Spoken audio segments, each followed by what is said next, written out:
Okay, tuloy-tuloy pa rin po tayo sa Foro de los Pueblos. Sa ngalan po siyempre ng inyong regular host. Kani po ay na-import from Bacolod with Love. Kasama po natin ang ating pong, ang isa po sa ating pong big boss, ang ating pong Network Operations Manager na si Sir Eljon Castaños. At tuloy-tuloy po tayo sa programa sa ating pong special na pagtatanghal ng Foro de los Pueblos. Ito po ay in connection sa grand opening po natin o grand launching po ng ating himpilan, sir. Alright, King 5 Conrad, isa pong karangalan po na maging bahagi ng programa sa araw nito. Kasi kailangan na natin na ma-feel talaga ang love ng mga taga Santiago. We want to feel the warm welcome of the people of Santiago. Alam niyo ba, may kasama na ako ngayon dito, if you can observe sa ating camera. Pero akong kasama dito, siguro magtatanong kayo, sino bang kasama natin dito? Yeah. Ang kasama ho natin dito ay isa sa pinaka loyal na listener natin, solid. Hindi masasabing avid, loyal talaga. Loyal talaga. Bakit? Bakit? Why? Andun siya galing sa Angeles, Angeles, Pampanga. Pampanga. Ang Yes. layo nun. Yeah. Pero ito siya ay very active. Sa program namin sa Bacolod, makikita ko siya palagi nag-follow. Yeah. And then, nagko-comment. At kahit sa mga program natin sa Santiago, dito din very active. So, siya po si Vin Quijado. No? Vin, magandang umaga po sa inyo. At Yes. welcome dito sa K5 News FM Santiago. Yes, magandang umaga po mga ka-K5. Siyempre, especially po sa aking katabi na si Sir Eljon Castaño. In place, nakita ko na rin siya sa personal. Talaga naman, noon pa'y nakatutok na po ako sa kanyang programa nga Foro de los Pueblos, no, sa K5 Bacolod with Sir Eric Teniepe.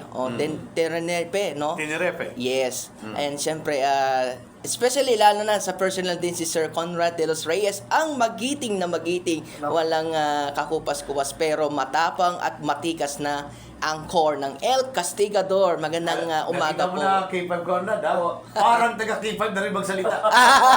Nakita mo kasi mahilig makinig sa K5. Yes, alam Yung ko na. kanyang, the way siya mag-deliver ng kanyang mensahe, parang taga K5 na rin siya. Ay, salamat Pero may po. bago tayo. Yes, Ano oras ka ba nanggaling doon sa Angeles, Pampanga, papunta dito? Umalis po ako kanina, sir, kagabi, bandang 8:45 p.m. 8:45 p.m. Yes po. Ilang oras bang biyahe mula sa Angeles papunta dito? Bali po, dumating po ako ng by 3:35, approximately 6 to 7 hours po. Ano naman yung pumasok sa isipan mo? Bakit ang layo? You need to travel 6 hours, hindi babalik siya another 6 hours. Yes po. You will be spending your own money. And papunta ka dito para sa bakit gusto mo pumunta dito sa grand launching ng Santiago? Ano po, kasi na-feel ko po yung sir, yung talagang yung energy and vibes ng K5 kahit saan po ako makapanood, makapakinig man or kahit hindi man abot ng himpilan yung Angeles sa pamamagitan ng mga social media sites. Talagang napi-feel ko yung vibes, no? Anong mga programa, anong mga frequency ng K5. Syempre K5 pa din tayo hanggang ngayon since 2024 pa po tayo. Ayan. Wow. Simula noong launching ng K5 News FM Philippines. So, maraming salamat, Vin, sa pagdalo dito. Yes. Si Conrad nga, kita mo naman, alam niya paano mo dinideliver yung programa mo in the morning. Ibig sabihin, tagapakinig talaga to. Yes, sir. Of course. Kaya nga po ako'y labis na not only yung tuwa, kundi yung aking pasasalamat sa kanya sapagkat andyan po siya na talagang very much supportive sa mga not only dito nga nabanggit namin, hindi lang po itong K5 News FM, maging sa inyo po. So talagang kumbaga hindi natin pwede sabihin adapted sa kundi alak na rin ng K5 News tama FM. po. Wow.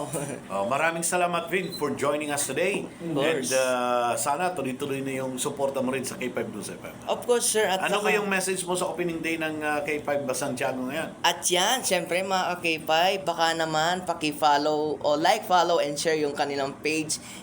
K5 Santiago and syempre yung kanilang isa pang page ng Santiago K5 News. And syempre alam. at mga ka-K5, baka naman po paki-help po natin yung ating magiting at talagang generous na CEO na si Doc Ramel Y. Uy na paki-like, follow, and share din yung kanyang mga content Makita sa mo siya kanilang mamaya. page, no? Yes. Hoping to see him in place. Kasi gusto ko rin po siya makita bukod po sa inyo, sir. No? Okay. So, paki-like Mabait yun. po. Paki-like Mabait and yun. follow po yung kanyang page, Ramel Y. Oy. Yung capitalize po lahat yan, sir. Maraming salamat, Ben. Ha? Yes. At God bless po sa inyo. Sana mag-enjoy ka dito sa pagdalo mo sa opening day ng K5 News FM Santiago. Salamat po. Thank you so much po mga ka-K5. Ito po si Binkiato para sa Kampiyon na Himpilan, Serbisyo Publiko at Kasiyahan sa buong Pilipinas, ang kampiyon na estasyon, K5 News Kita mo FM. na, ha? Marunong to, pati extra, alam na alam.